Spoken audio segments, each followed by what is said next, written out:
All right, everyone, welcome. This is our first ever LinkedIn Live event at Eudia, and it's a really opportune time to be having this conversation. We're at the end of 2025, and everyone's thinking about what's 2026 going to look like. And at least I've never experienced in my life what we're experiencing right now in the AI world, where it seems like every 3 hours there's some kind of industry changing update that's getting announced or something significant's happening. So in the pace of all of this change, we thought it'd be great to get two of the greatest minds in the industry in very, very different parts of the industry. So I'm joined today by Mike Maples, who's a second time backer of one of my companies and longtime friend and mentor, and somebody who has a really, really amazing perspective on one thing we're going to be covering today is where the world is going when it comes to how AI is really fundamentally changing knowledge work and labor markets. And Mike's got a great perspective on that. And then we also have Gary Hood, who is a longtime lighthouse customer of Eudia. We've partnered together from the very early days, and Gary's vision has really shaped a lot of our strategy roadmap, and we've achieved some really, really awesome things together. So excited to hear and have Gary share with all of you how he's thinking about the future of legal in particular, and really in-house legal. I won't spend more than 30 seconds on this, but for those of you who don't know, Eudia is a data and AI platform for Fortune 500 enterprises, specifically chief legal officers. And our focus from the beginning has really been on driving measurable business outcomes for our customers. And so we'll get into that today. What does that actually mean? But I'm very, very honored and excited that we have two great people in this virtual event today.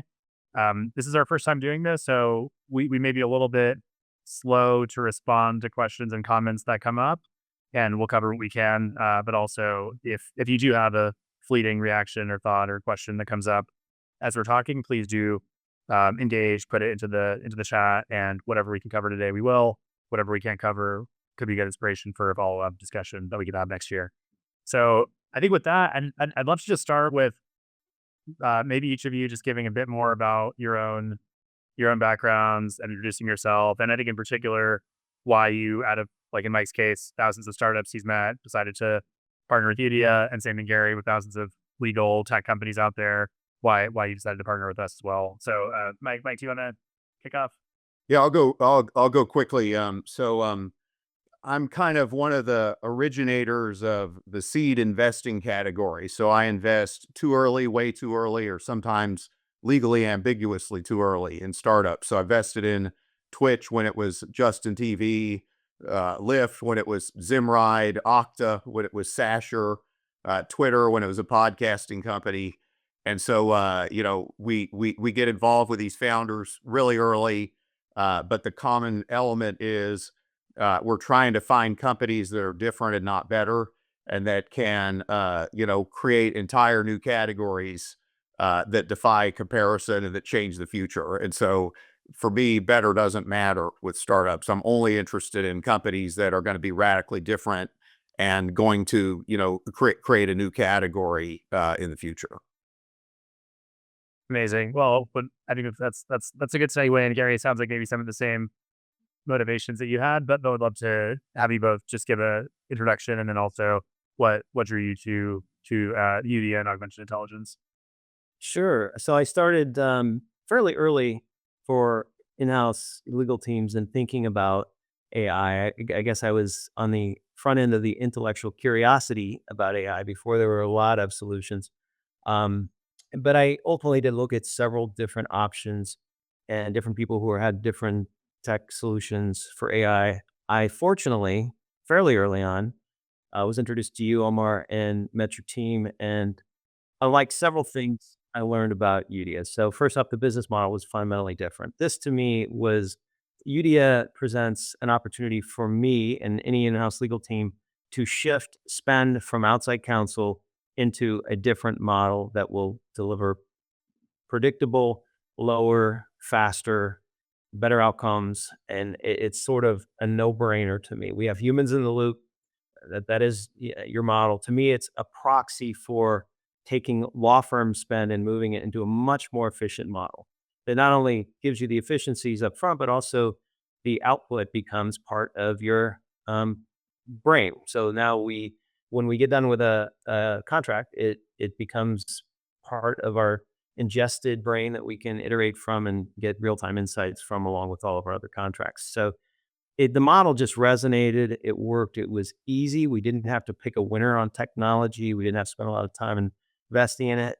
And the other reason I really liked this, we could influence it. So I really do feel like we were able to, at an early stage, come in and work with some of the smartest people I've ever worked with, frankly, and kind of co-create some elements that I think are going to be really important, certainly for our company, and I know for other companies as well.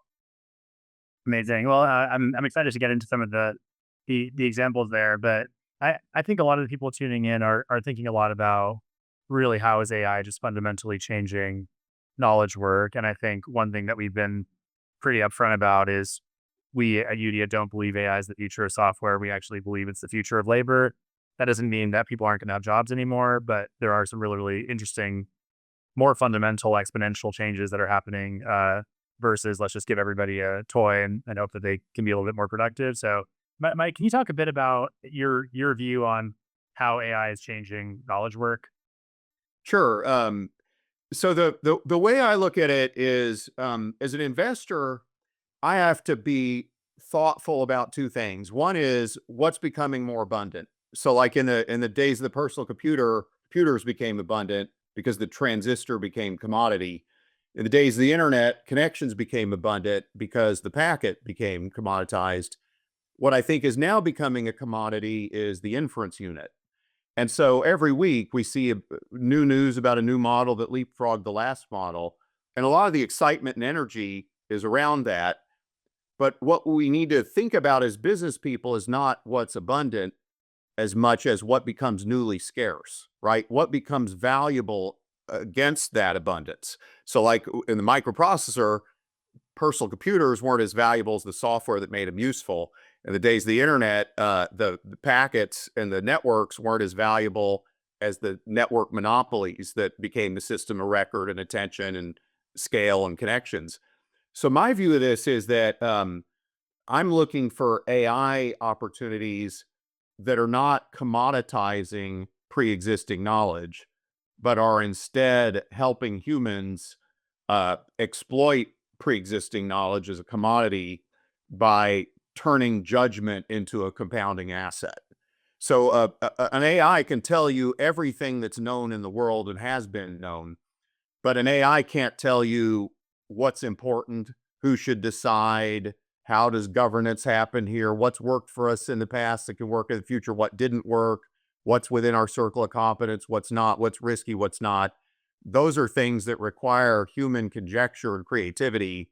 And those are the types of things that I believe that the AI can amplify for those people who are high agency people in an organization.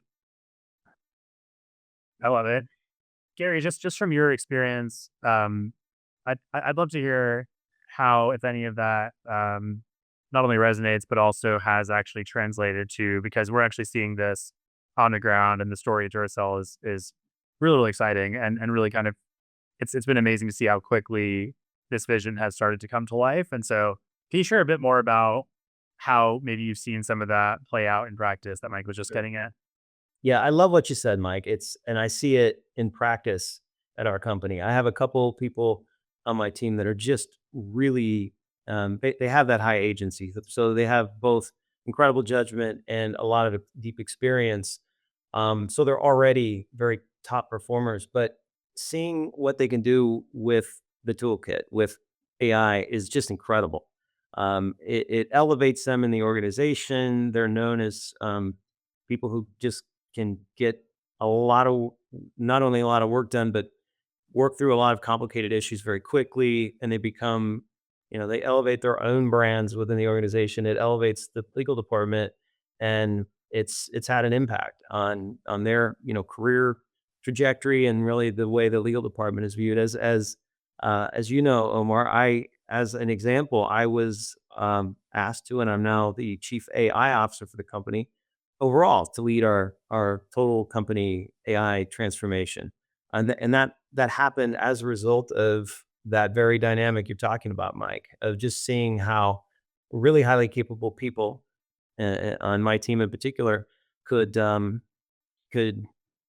a lot more value to the business by virtue of being early and working with the toolkit and the model that Eudia brings. It's been very, very fun to see it come to life in the organization. Yeah, and I think just kind of reflecting a little bit, one of the things that really drew me to Gary and just the way that he was thinking about things as a chief legal officer prior to his promotion is really trying to move from intuition to data driven decision making. And I think one thing I've seen with a lot of the best chief legal officers and other executives is they actually have incredibly powerful and good intuition. So when they need to navigate this speed risk trade off that's basically happening 5 times a day, if you're a legal leader, you kind of just know, okay, we actually can live with limitation of liability of X, even though our playbook probably says that we can, because given the context of this deal and everything else, I'm actually comfortable with this risk. And sort of that whole concept of really thinking deeply about risk. And the other favorite example I like to give is we're now helping to provide some of the data again to make that intuition to give you some more comfort with making whatever decisions you're making. But I think one of my favorite examples is with NDAs and your philosophy around NDAs, Gary.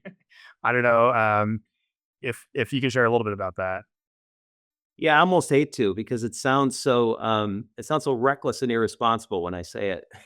But I think there are some things that frankly are so mundane and routine that instead of sort of deprioritizing and spending, incrementally less time, you should spend virtually no time on them. So I'm a believer in taking the 20 in terms of the things that don't drive a lot of value but take up a lot of time and just benignly neglecting those and outsourcing them in a way that, we have to be responsible, of course, but you can do those in a very routine way that is appropriate for the risk you're assuming in these. I mean, there's almost very, very, very rarely are there major issues that arise, and we just waste a lot of corporate resource and time dealing with things that should be automated and done very quickly.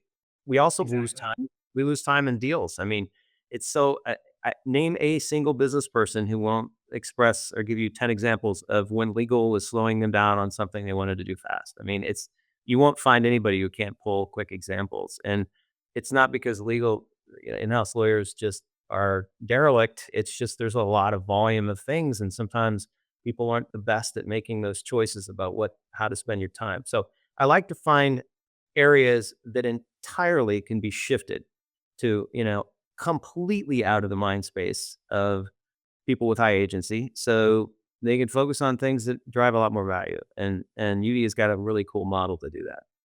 Yeah, exactly. And just to bring that to life, I won't say anything about, you know, Duracell specifically, but with another customer, we actually were able, by using this data platform and having a forward deployed engineering model, to surface data like, guess what? You've never had a dispute over an NDA. And if that's the case, it might actually mean there's 1,000 other AI companies trying to improve redlining on NDAs to make it, instead of 5 days, it becomes 2 days. But actually, when you think about it from an overall and kind of risk perspective, it probably makes sense to spend 2 seconds and just sign every single one, like without even using our redlining functionality, because that's just a waste of time. So, Mike, do you have any thoughts about kind of how this? Yeah, I think it's really interesting, right? So, like, if you kind of go with the premise that AI makes pre-existing knowledge commodity and judgment relatively more valuable because it embodies new knowledge and new wisdom and new explanations, then you would say, okay, there's a certain set of legal activities that I perform that cost money that I'm doing over and over again, and it makes no sense that I'm spending this much money on, reinventing the wheel when all we need to do is optimize it. So that's kind of one bucket. But then there's another bucket of things where you say, well, what the AI should allow me to also do is take those very high agency people in the organization that Gary described and give them superpowers to force multiply, give them the ability to do things that normally would have required really large teams to do, because now they're amplified with this augmented intelligence. And so, to me, it's both things. And like when you zoom out from it, you kind of say a company really is a nexus of contracts. And so the legal function can have not just an overhead function role in the future, that the legal function can play a role in the organization in the same way that the supply chain played a role in the organization with the advent of the internet, right? It goes from being a cost center to now it's part of a fundamental way that we do business and compete. And so to me, that's the exciting thing. And your example is a perfect one. The question was, should we care about this contract? Should we care about this term? Not should we redline it faster? And it's like, if you zoom out, a company is a nexus of an entire constellation of contracts that's like a portfolio, and all of those are assets, and all of those are differentiated in their value and their risk. And, the legal function can play a major role in organizing those in such a way to contribute massively to the profit pool of a company. Well, Amazing. Yeah. I'll pile on if I can, Omar, a little bit. You mentioned, the one bucket is sort of the mundane items you can just automate, outsource, spend less or no time on, actually. The other bucket is the high value things. How do you convert this data set, as you noted? I mean, contracts. You think the static just document that you have to, find and then look for the section in the document that might have a particular provision that's relevant, and then read it and study it and provide input on it. You have to block some time in your calendar to do it. It's all very manual, takes time. And by the time you stack it up, it becomes, a week or more before you respond to a request that's really ought to be just really simple if AI augmented. So we can do that now, in a just a much, almost immediate way that we couldn't have done before. I don't know of any workspace. I mean, legal is particularly bad at this. I don't know of any type of work where people will read an entire 38-page document, pull it up, and actually look at the language and take the time to find like the answer to one very simple question. I mean, even forget AI. It's nobody does that except lawyers. We do it, and that's just what we do. It's how we do it. We're lawyers. We have to be thorough, and we have to pull the document up and read it. There just is absolutely no reason to do that in the era of AI, and using just immediate, be able to source, pull the exact provision, the exact provision that you need to solve a problem is remarkable. What we've done with Eudia, this is another example of a very rare opportunity to partner early. Talk about lighthouse customer opportunities. This was an amazing one. We sat down and thought about what are other ways to use this legal toolkit beyond just legal? What's an application of how to gain insights from our contracts in a way that will inform the business in a way and make a big difference? We happen to have one. And in particular, in the CPG space, we have what we call gross to net area. So we partner with all of our customers worldwide in order to invest in them and grow the categories where we play. So we have an annual investment plan with all our customers, and we're trying to make sure we're delivering on an investment plan so that we can grow the category where we play and make it better for consumers, for customers, and for us. That's a huge value space for our company, both because of the amount of investment we make and the impact it has on our customer relationships and our business overall. We started with a basic contracts tool that worked, very well for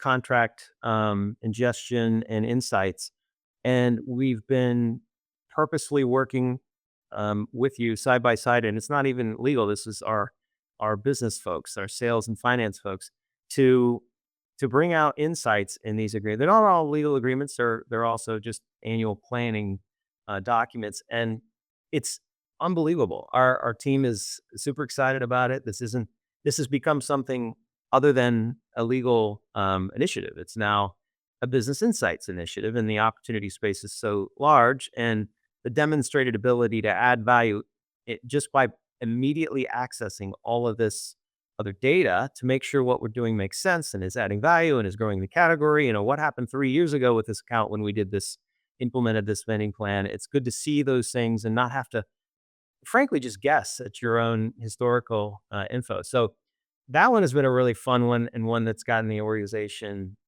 excited about AI in a particular use case that used to be just a boring legal thing to ingest contracts and get some quick information, is now really a big business insights tool for the company. Amazing. One thing I think would be just good to hear both of your perspectives on is, um, people talk about legal tech, and they often really mean law firm tech, and obviously law firms are going through their own transformation, I'll just call it. What's your sentiment around the prevailing law firm model and the technology companies that have done an amazing job of really at least selling to law firms and starting to kind of also make their way into in-house? Like how different is in-house versus law firm? Can the same toolkit work? What's your take on that? Really both of you. Sure, I can go first on that one.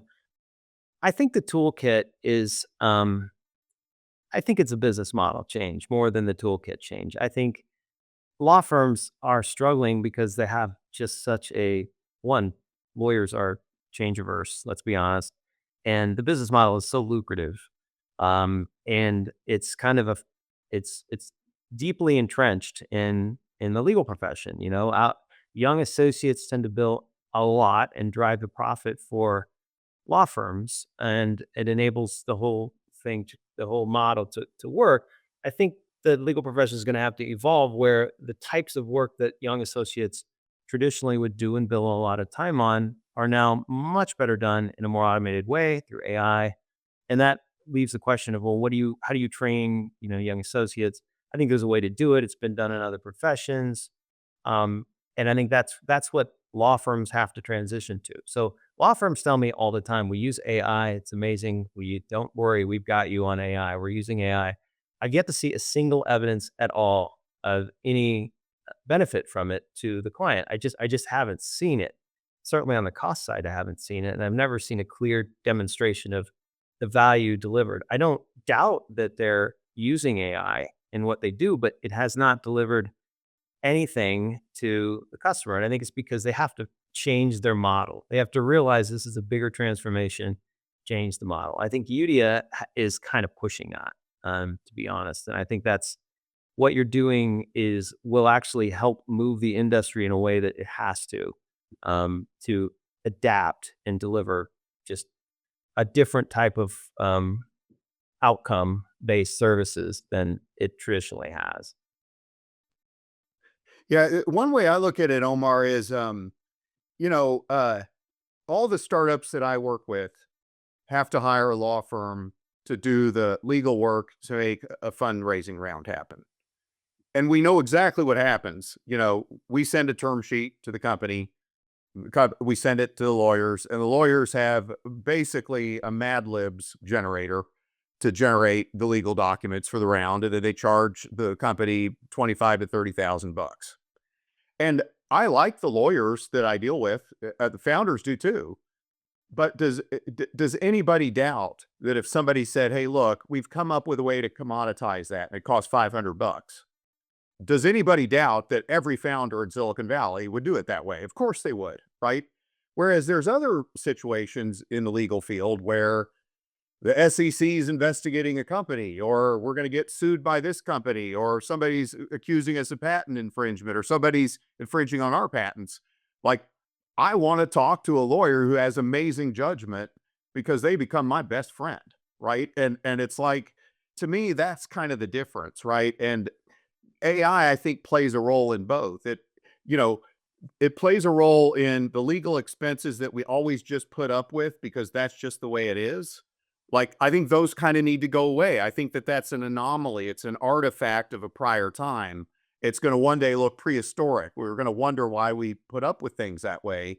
But then there's another aspect of the law where it's fundamental to, strategic value creation. And I want the very best person I can get, with the best judgment possible, with the most creativity that I can get, because the stakes are so high. And, I'm perfectly happy to pay a high price for that. I'm perfectly happy for that to be valuable still. Yeah, completely agree. I mean, one of the things that just building up what we've been talking about that I've been thinking a lot about is just seeing it in action, the difference between the top 1% or even the top 0.1% of lawyers out there or knowledge workers and everyone else, I think is going to get even more kind of exacerbated because where you can scale that expert judgment, it isn't just that you're willing to pay a lot for it. You actually might be willing to pay 100x for it if you're not paying any of the price for the commodity work anymore, right? So there's actually a really interesting possibility that we'll see kind of the top experts charging more than ever, but that is actually correlating with the value that they're actually driving, as opposed to right now where it feels like we're in this messy middle phase where startups are still paying $30,000 for their term sheet legal review. And, one of the questions is like, what is it going to take? And maybe that's a more coherent way of asking the question. What is it going to take for that to change? Like to go back to the example you had of right now, it's almost just we all accept that that's just what it costs, right? Yeah, what I've seen is there's kind of a pattern in this, in the sense that every breakthrough results in a better explanation of how reality should work, right? It's even true in science, right? Like in science, Einstein noticed that at the atomic level, Newton's laws didn't explain what was happening. So he came up with a conjecture that it's not gravity's a force, but gravity's a fabric of space-time. We won't get into physics, but like his explanation explained reality better than Newton's explanation. And it explained not only everything Newton could explain, but new things. And, once people saw it, they couldn't unsee it. And I think that the same thing is true in business. Quite often you just put up with something for a really long time and you're so used to it that you're not even aware that you think it anymore. You're not even aware it's a pattern. Like most founders I know aren't even angry that they pay $25,000 for a funding round, because that's just how the world is. That's just how the world works. And so, but occasionally a founder, an entrepreneur will say, wait a second here, that doesn't really make sense. That's not the best way to explain how things ought to work. I've got a better way to explain it. That's why ride sharing said, hey, I don't think that cars should be limited by the number of medallions in a city. There's cars all over the place. If you made every car available supply for rides, it would change transportation, right? And so that's what founders do, and that's what high agency business people do. They come up with a conjecture of how to do things better, and they refuse the premise of the legacy logic, right? That governed what people just put up with because that's just how it is. And I think that AI is going to do that all over the place, right? That's part of what I think is exciting about it.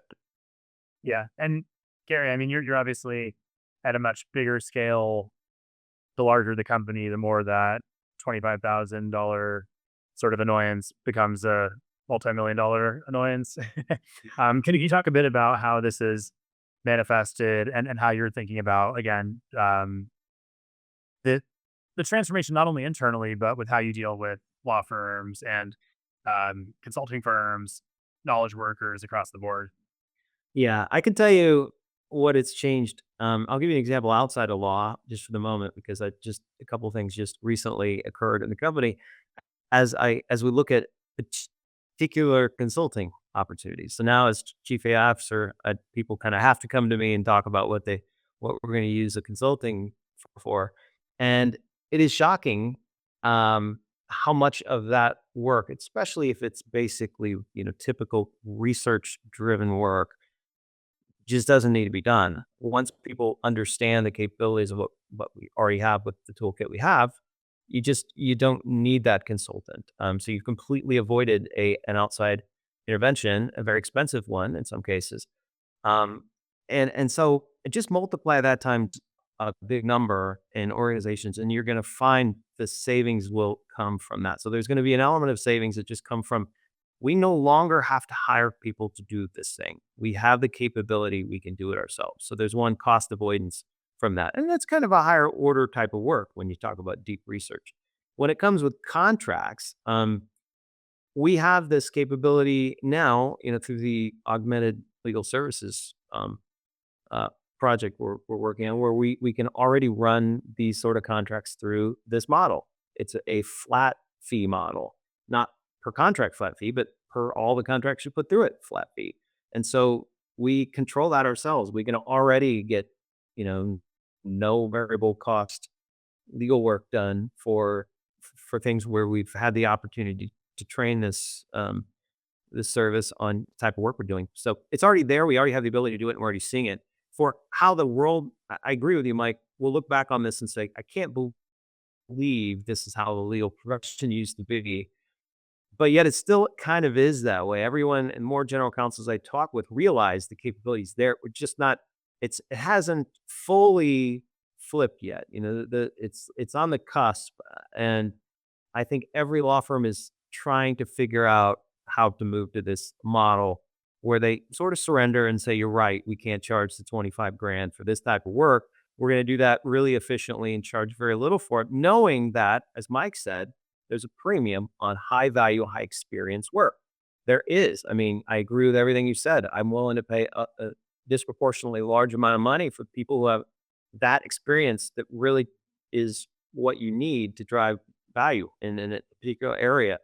It's really super important. The challenge for law firms is how do you make the model change? Because how do you train young lawyers to be that person that has the experience when they're not able to bill 2,200 hours for their first 3 years to the client? I think it's very doable. They just have to make the model change and realize that it can work. And nobody's wants to be the first, I think, to do that. Yeah. I mean, one response to that, because I actually hear that question a lot too, is I think there's sort of two parts to it. One is I think many of us forget that in the arc of human history, it's really only been like 30 years or maybe 35, 40 years where the normal way to get trained as a lawyer or knowledge worker is to be drowning in high volume, repetitive, low value work, right? And then maybe 10% of that's more high value. So you end up seeing some really interesting patterns versus a scenario like we've been doing a lot of work with the folks at Stanford on the research side and getting into sort of these, imagine if you had an M&A simulator where you have one of the world's best partners essentially coaching you for 8 hours a day on the most significant nuanced deal points that come up to really in 1 week get to the same level you might normally get to in 2 years of drowning in due diligence and summarizing contracts manually, right? So that's like one thing that I always say in response to that. But I think the other part is, I mean, whose responsibility is it to train law firm junior lawyers?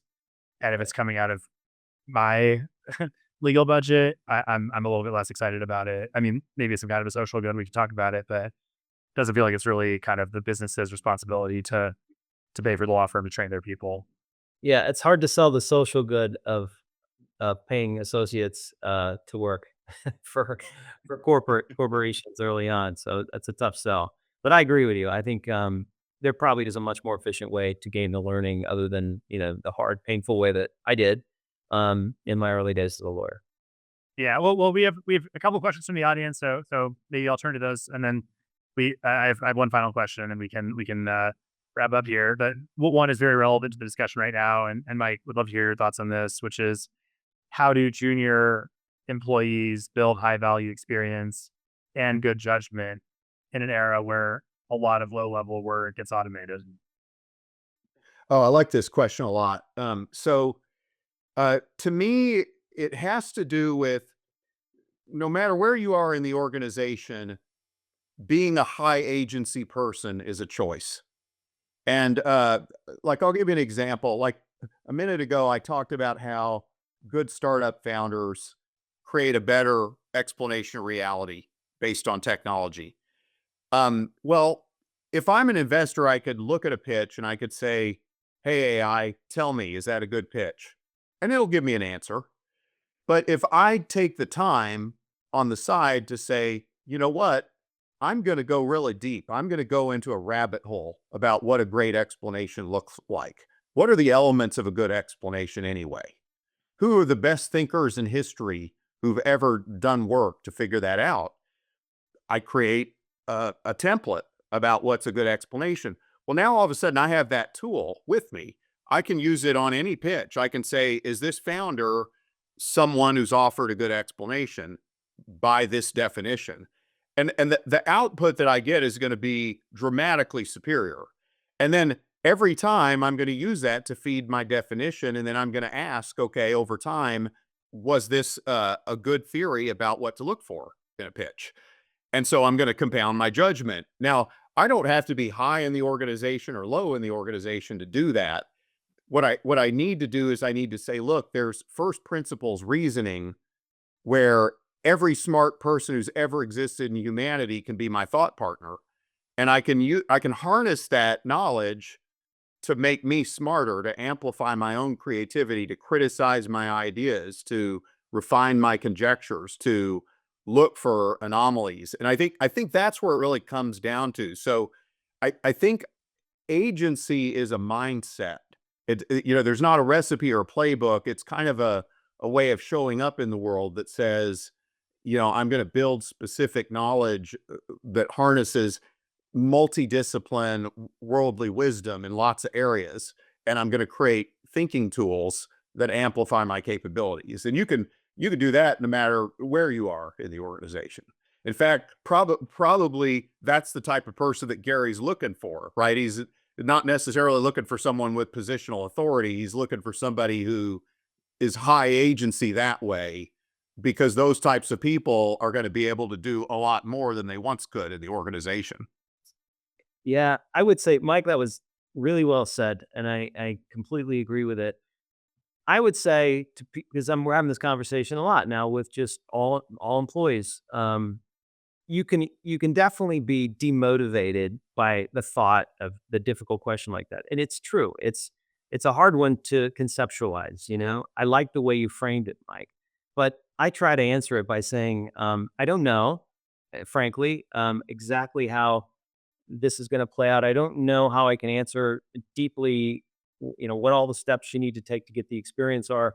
There's one thing I know for 100% certain, and that is you can become number X, 2X, 3X, 4X, whatever, your own capability in doing what you're doing today in the organization by embracing and using AI, becoming AI fluent, for sure. I know that for 100% certainty. And if you augment your own capabilities and become worth so much more to the company, I can assure you, you will have opportunities to gain the experience in the organization or other organizations going forward. So rather than sort of spiral over potentially what could become negative outcomes in the future from AI, focus on the one thing that you know to be true and just embrace it, make you better at what you do, and good things will happen in your career trajectory. And I just get inspired by the notion that, like, all of the smart people that have ever existed in humanity are now my friends. And it's like I can talk to any of them. And if I ask good questions, I'll get better answers from them. And then I can use that to compound my own knowledge and my own capabilities. Like, that's pretty amazing to think about. Like, it's not something that I ever thought I would see in my lifetime. 100%. Okay, another question we got, which is a little bit related, is does this mean that knowledge workers considered to be, quote, seniors could become valuable again? I don't know what the again is, because I view them as already valuable. But I think, I can share just one initial perspective, and then would love both of yours. But I think we talk a lot about building a brain for each customer, and Gary even mentioned the Duracell brain that we've been powering at Eudia.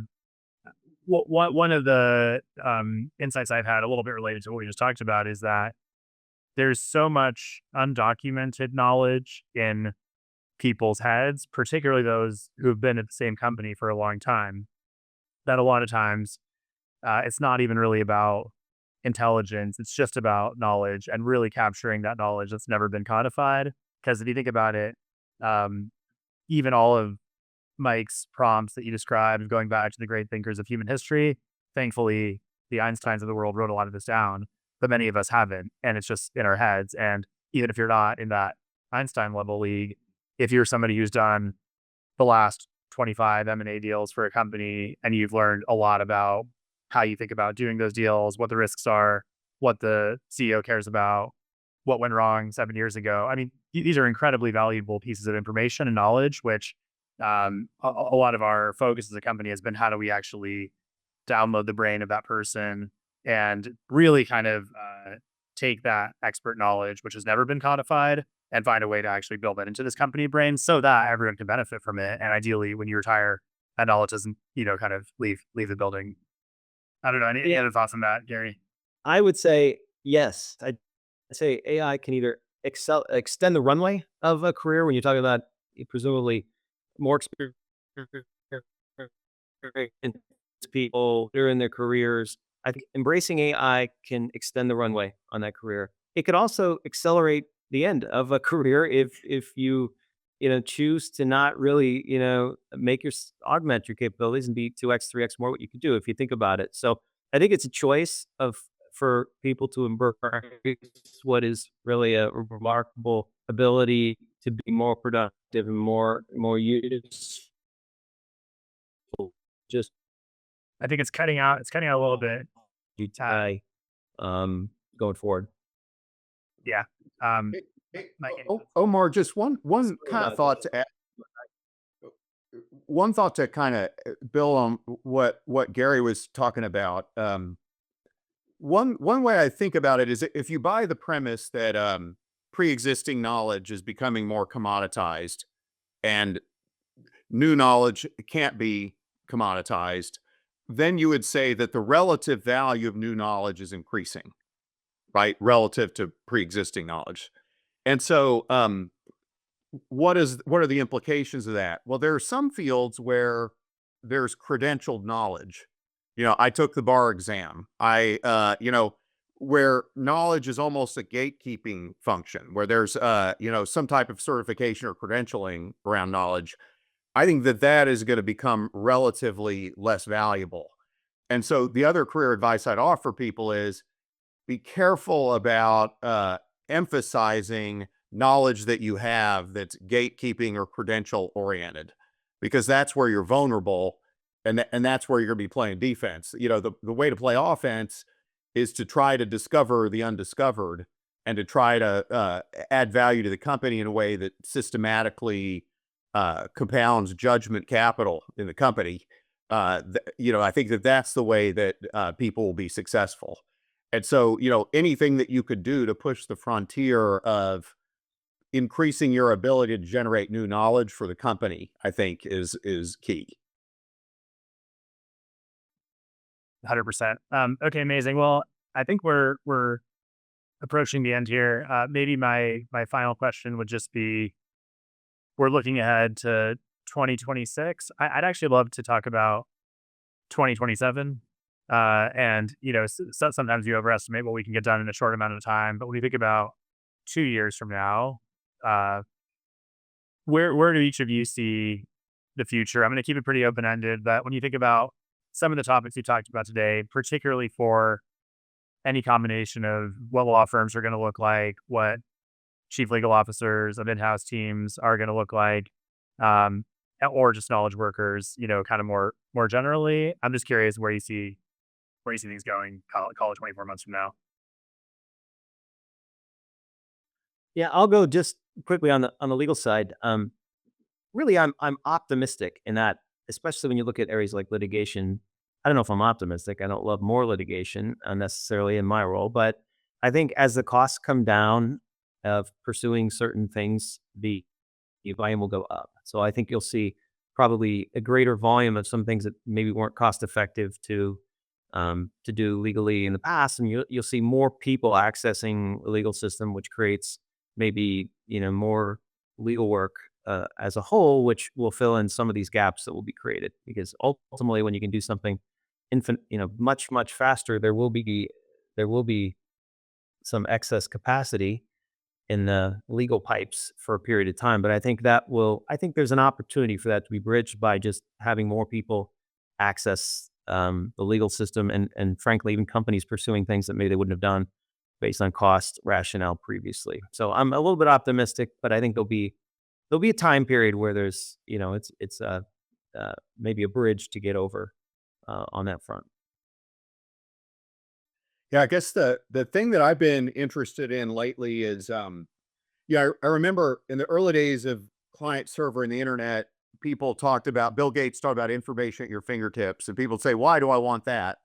Uh, but now I think that nobody would argue against the idea that every C-level executive has a pre-existing system of record. You know, the head of sales has the CRM, the, HR department has their HR management platform. Everybody has a system of record. And I think what we've been circling around here is I believe that every C-level executive will have a system of intelligence. And a system of intelligence doesn't just store records. It is a kind of a human in the loop system, in this case at the C-level, that helps the company identify its sources of comparative advantage and compound those advantages. If I'm a head of sales, I want to know where are my attractive prospects and where are my unattractive prospects, and like what's a good use of my time and limited bandwidth and resources. If I'm the chief legal officer, I might want to look at that question from the layer of a contract or risk or other types of things. If I'm the marketing person, I might want to understand what stories are going to have power law outcomes and which ones won't. But in all cases, you're trying to identify and expand your circle of competence and use the AI as a system that helps you expand that over time and profit from that over time. So I think that we're going to see more and more systems that rather than have all the answers quickly, they're going to emphasize correctness and emphasize judgment and emphasize how that amplifies agency for executives. Amazing. Well, this has been a lot of fun, and thank you to everyone who tuned in. Really excited about ending the year, and based on the discussion today, we're in for a pretty bright future. So thank you so much, Gary and Mike, for joining us, and I'm looking forward to doing other reviews hopefully after the new year. Thanks, Omar. Thanks, Mike. Enjoyed it. Thanks.